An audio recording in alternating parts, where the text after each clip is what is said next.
All right, all right, all right, all right, all right, all right, all right. We are back with part two of celebrating Deshorn's work, and I'm going to show you guys what I have in this pouch. This is Omar, your Knife of the Party, and this is my new Knife of the Party guest that I picked up at the Blade Gallery. And before I even begin this video, something amazing happened to me down at the Blade Gallery today. I met two gentlemen. I didn't get their last names, and I hate that. So if you guys are watching my channel right now on this knife, please contact me by YouTube on the channel by commenting on my channel. Give me your, at least somehow, tell me your last name. I would love to know what your last names are because you guys are so awesome. Their names are Sean and Zach. And this story is kind of important to me because I was in the Blade Gallery picking up this beauty. And the guys were kind of, I guess they were looking at me and they're going, wow, that guy's voice sounds familiar. And then I walked up to him and introduced myself and just, we were pretty much talking about knives, and anybody who's a fan of South African knives, I got to meet them. And it turns out that Sean and Zach are a father and son team. They were kind of just hanging out at the Blade Gallery, getting ready to buy their custom knives, which I thought was pretty awesome. They bought, I think Sean bought a Slim Vubu, and I can't remember what Zach bought. I think what he bought, I don't really remember. It escapes me. But they were both buying knives, and I thought that was really awesome. And they came up to me and said, hey, Knife of the Party guy. They recognized my voice, and so I just want to give those guys a quick shout-out on my channel. Also want to give a quick shout-out to my two best buddies, Josh Nover and James Moore. James Moore is kind of in the same boat as I am with this knife hobby. The only difference is he can afford it. And I can't. But, they're both good friends, and Josh Nover is like my biggest fan. In fact, he's the guy that really can't wait to watch my videos, and he kind of inspires me to continue to keep going and continue to keep doing this. And it's always good to meet people and know that there's actually a reason that I'm doing this, because I kind of do this for self-therapy and self-help. So let's go ahead and get right into the knife. And what I have today is the Deshorn large ball release. Check this puppy out. Look at him. He's beautiful. Give you guys a good quick look at this thing up close. It's just absolutely spectacular. I'm going to go ahead and describe the knife to you. Just wanted to give you guys a nice good quick look at it. It's absolutely gorgeous, gorgeous made by hand knife. The whole thing is like pocket jewelry. So let's go ahead and get right into it. We're going to go into the specs first. The specs are courtesy of the Blade Gallery, so I'm just going to read them off. So the blade length of this knife is 3.5 inches. We've got a total length of the knife of 8.25 inches. The weight of the knife is 3.8 ounces. Now, the description of the knife, there's a lot of stuff to go over here. First of all, we got this gorgeous Swedish Damasteel blade. It is just absolutely spectacular. Unbelievable. Now, this blade is, it goes through an incredible heat treatment process, and then it's quenched in liquid nitrogen 4 times to give it strength, and it gives it that amazing edge on the blade.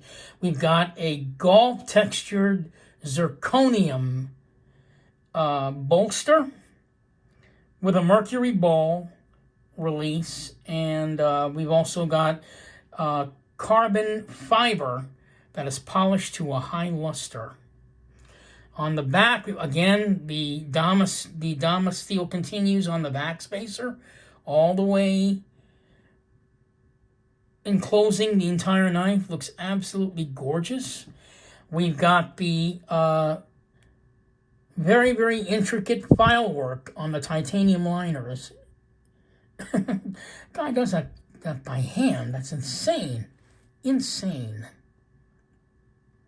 So I loved it because I had to get the entire thing in black. I love jet black. I just think it's an amazing color on a knife. Actually, better that way. Oh, there you go. A little bit better. Yeah, the knife is just an amazing work of art. It really is. It's just absolutely spectacular. So once again, the mechanism, the ball release. Again, we've got the titanium liner. That sort of, he bends it. I don't know how the hell he does that. This is where you need to really appreciate this man's work. How he knows the degree to bend the bar over so you get no blade play, because he does that by hand. And then the hard part that I see is how in the hell he sculpts the underside of this knife. You know, that half V that you're seeing in there? He has to actually sculpt that so that every part of the flat surface, the tip of that bar, touches the underside of this knife so it doesn't cause any blade play is beyond me. Because even when you press the ball and then you release it, there, it's completely touching the underside of the knife, I guess, or the pivot, whatever you want to call it, making sure that it's completely flat, touching it. Because if it was maybe at an angle, you might get a little bit of blade play or that. He wants to make sure that it's completely flat so that there's no way that you'll have any blade play in there. So it's quite obvious that the finish is stellar, just stellar. So those basics, so you can see why it would take a really long time to make a knife like this. And I think that's one of the reasons why I keep saying that in my videos, because it's one of the things with made by hand that gets lost in the interpretation of the art, is that you're not understanding the amount of hours that it takes to do something like that. Whereas if you were doing this by CNC machining, probably would take you just a couple of minutes. Because, you know, with CNC machining, everything is measured, everything is done very, very, like, by the numbers, millimeter, you know, and here is Des, an old school guy, doing the same thing. Yeah, it's taking him a lot longer, but you're getting a knife, I hate to say this and it might sound corny, but you're getting a knife made by hand, made with love. How about that? Does that sound stupid? You know, because the guy really has a passion for what he does, and that's probably why he's my favorite knife maker of all time, because I see it in his work. I see it in what he does, and those who buy a Des Horen knife know that too. His work is just absolutely exquisite. So let's go ahead and do some size comparisons on this knife so you guys can get a better idea of the size of the knife. So this is a full-length knife. Let's go ahead and start with the Boost Blade Smoke 2, manufactured by Bestech, designed by Boost Blades. All right, and then we'll put it up against the Chris Reeve and Cosi.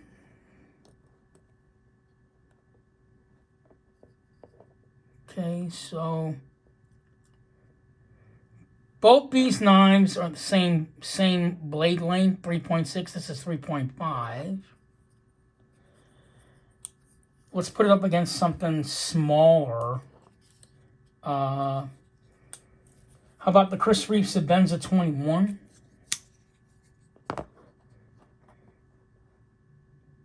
Guys got to get on the... Most people get on the Chris Reeve bandwagon first before they even jump to something like this. Because Chris Reeve basically explains, I mean, kick-ass South African quality is what he represents. Just kick-ass South African quality, done Chris Reeve's way. And I've talked about that before. I'm not going to do that anymore. Yeah, so there it is, a Sebenza 21. One of my favorite integral knives, the Benchmade Anthem. I got a Damascus pocket clip on it. I got to show that. You guys can see. Because the pocket clip that comes with this knife totally sucks. So this knife is about 3.5 inches. So it's roughly the same size as the Benchmade Anthem. Let's go ahead and put it up against, how about the ZT-0562? You guys are familiar with this one.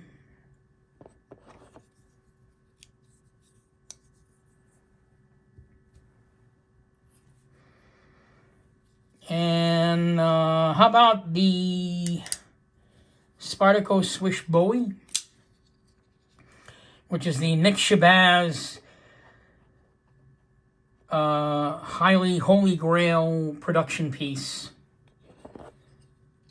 I kind of agree with him, but I also, you know, it's a great knife, but it's, you know, there are other great knives out there too, I guess, what I want to say. Again, something smaller. How about the ZT-0900, which is now discontinued? They don't even make this knife anymore. But, you know, I don't have very many production knives. I can put this knife up against so you guys can see. So this knife falls in the large category.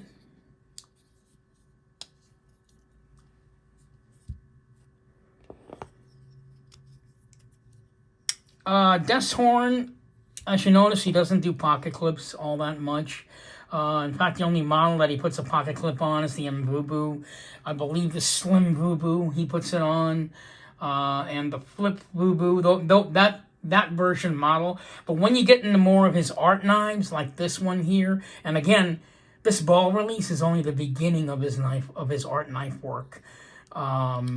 This doesn't even touch the surface. You guys got to check out his website. You'll be blown away by what you're seeing on that website that he makes. It's not even funny. This is sort of like beginning artwork. This is kind of like Desshorn saying, well, I just wanted you guys to see the basic artwork that I can do on a knife. But if you want to see the real stuff, you got to go to his website because it's insane.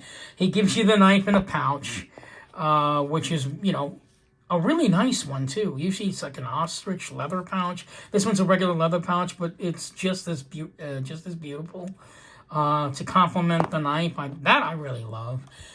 We also have, with every Desshorn knife, even his CEO, his Certificate of Authenticity, COA, is kind of pretty. There is his Certificate of Authenticity. There's a quick description of the knife right there. There's his beautiful signature. He's got a beautiful signature, Desshorn. I love that.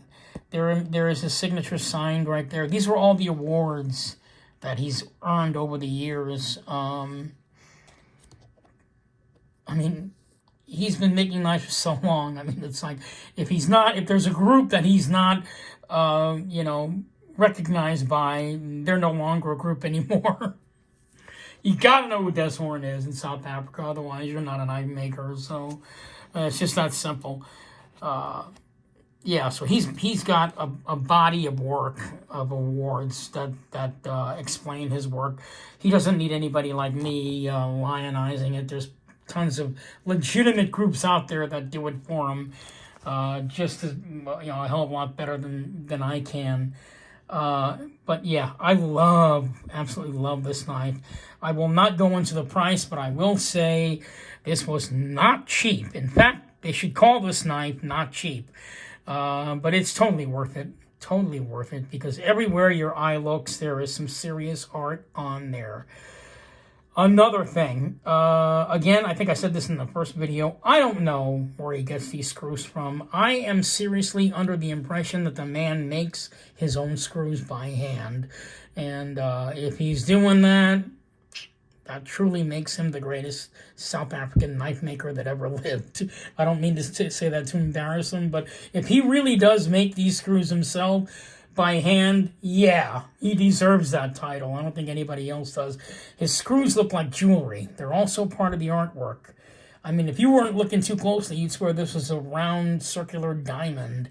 And it's not. I'm pretty sure it's titanium. But yeah.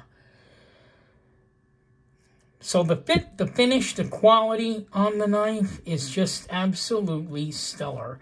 The Damasteel blade itself is a work of art. Take a look at that sheeny shine in the light there. Again, This knife is double tempered.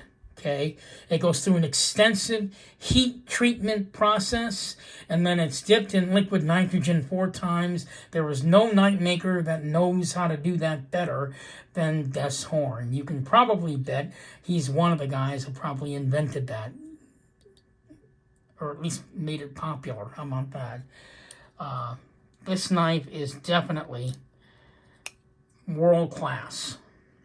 And nothing describes Des Horn's work more, I think, than this knife, at least in the basic sense. Again, you guys got to go to his website and see the knives that I can't even buy on there. Yeah. And someday I want to. I want to at least get one of the knives on that website because they're just absolutely gorgeous looking. But I'm very, very happy to have this. Because there's a lot of us out there that can't even afford to have this piece, and I'm one of them. But I don't care. I'm crazy. I'm going to buy it. I have to have it in my collection. Being a South African knife collector, I can't not pull the trigger on this piece.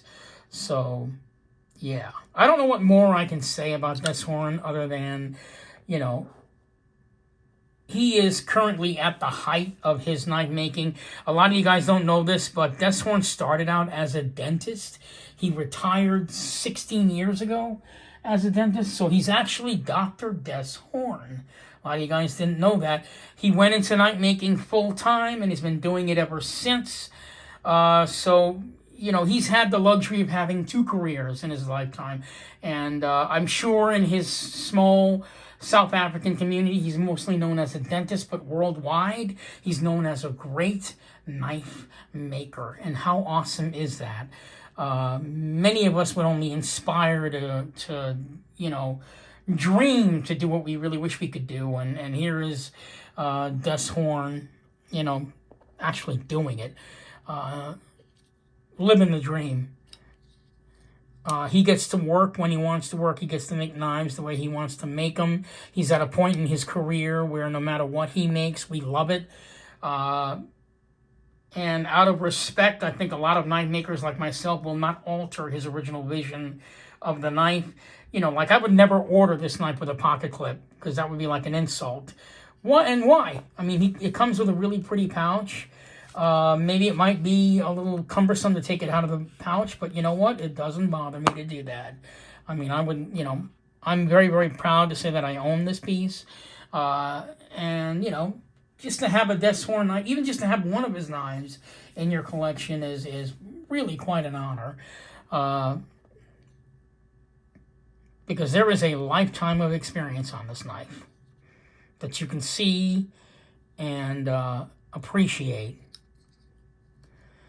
So this is Omar, your Knife of the Party guy. Hoping you got some kind of insight on Des Horn and why I appreciate him so much and why I appreciate his work so much.